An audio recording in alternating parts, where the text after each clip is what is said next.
Okay, now you are going to need to set up a few systems that you will need in order to sell.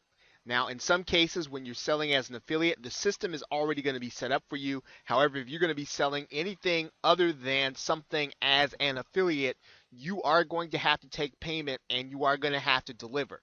Now, there are some very simple systems that you can use in order to do this. And in particular, when you deliver your product, service, or even your affiliate offering or your bonus, you are going to need to be able to use PayPal. And PayPal will handle this.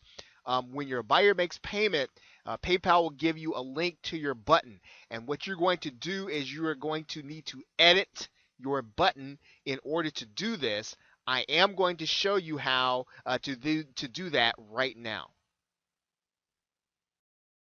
Okay, you are going to want to go inside of PayPal and to create a payment button. And depending on what kind of product or service you are going to be offering, everything you need is pretty much going to be right here. Now, you're going to need to choose a button type.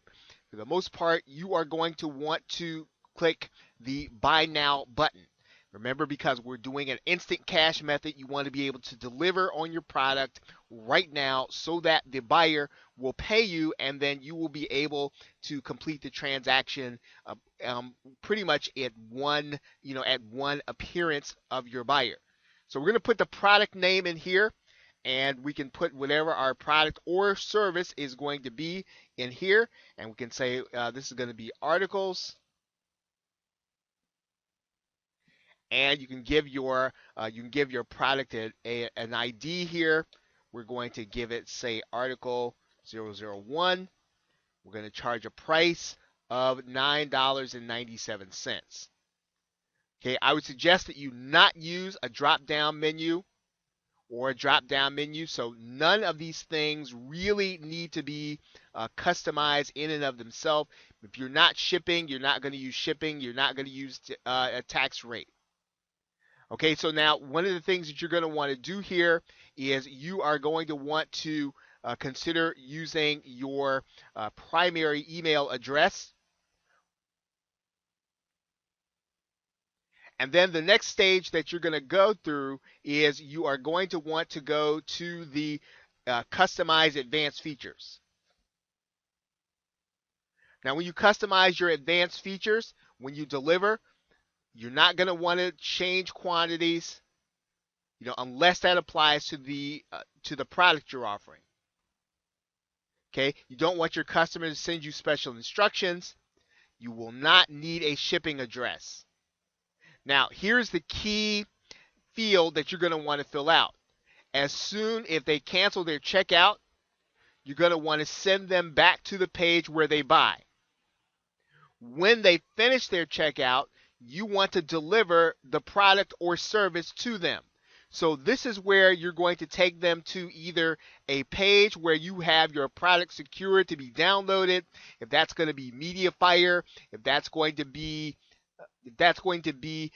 Dropbox, you are going to want to have a secure URL that you are using in order to deliver, and you want to put that inside of this field in PayPal so that when your buyer pays, that this is the URL that they are going to deliver to them. Right? All of the other things do not need to be used. The advanced variables, you're not going to need to use those when you are delivering a simple product and or service. And that is how you are going to set up your pay button, and that is how you are then going to get paid.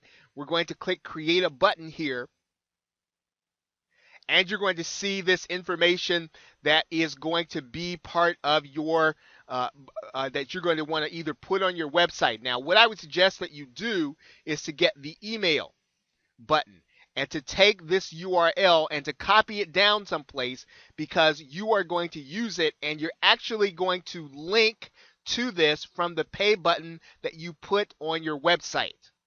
Okay, now obviously you can take this very same code. It's very inflexible though, and if you have anything else or anything out of the ordinary, it may or may not work. I'm going to suggest that you take this email address, or I'm sorry, this URL, and then literally put it away or put it to the side, because you are then going to link to it when you get ready. And when we get to that stage, I'll show you when we get ready to actually put our pay button on our website.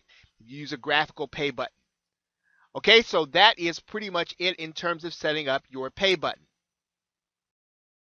Okay, now the whole thing, if you are going to offer something for sale, one of the things that it's very important to point out, if you're going to create your own product or sell or sell something that you are conceiving and you are putting together, this is all very easily done on the JVZoo platform. It's not that the JVZoo platform is the end-all be-all. However, in this particular case, when you're wanting something simple in order to get you started, it is very easy for you to do all of these things by using JVZoo. I'm going to be showing you how to do that in this course. Now, the other thing that you're going to want to know is if you choose to use your Blogger blog.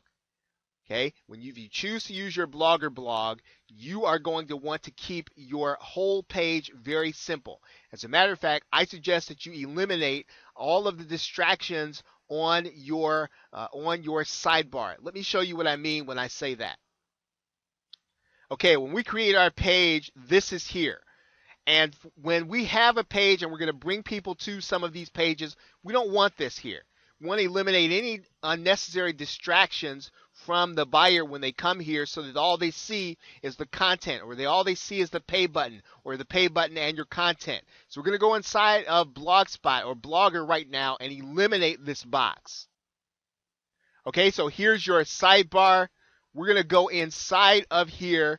We're going to edit it, and we're going to remove it. Okay, so now there's nothing there. We're going to go here and we're going to eliminate the blog archive. We're going to remove it. Okay, so now there's nothing in the sidebar, and for the most part, the only thing that's going to be here is going to be your post. Now, you can use a sales page template on your Blogger or Blogspot blog. That's going to be beyond the scope of this course. They are available. You go to the link here, you can click it, and you can get a sales page template. One of the cautions that I would give you is that those sales page templates for the Blogger blog tend to be on sites that tend to be insecure and sometimes have viruses. I'm going to suggest that you keep it simple. You want to get things started, and you want to use your simple Blogspot blog until you can afford to get your self-hosted WordPress blog. Okay, so I would not bother with a sales page template right away. Go ahead and make your first sale. Use those monies in order then to go ahead and get your self-hosted WordPress blog. Now, you will obviously you're going to need to be able to deliver your product or your content. That means you're going to have to house whatever it is that you're selling someplace. Now, in order to do that, in order to house the file or to host the file, you can use mediafire.com or dropbox.com to store that content securely and then to deliver the link inside of PayPal when the buyer buys. Okay, now remember, you can do all of this inside of JVZoo, and a lot of these things will be invisible. Remember that. Now, if you choose not to use JVZoo, you can do it this way. You can store your file on mediafire.com. You can also store it on dropbox.com. One of the things that you will want to be aware of if you choose to use JVZoo are the limits in terms of size. Now, JVZoo can deliver your file. However, you are going to want to be aware of the fact that your file can be no larger than 128 megabytes, as it says right here. Okay, if you're going to have something larger than that, you're going to probably need to use something like Mediafire or Dropbox in order to deliver your product. Okay, so that is your simple sales system that you're going to want to have in place. You're going to want to make sure that you know what those things are going to be as you get started putting your method together. And with that, thanks. I will see you in the next video.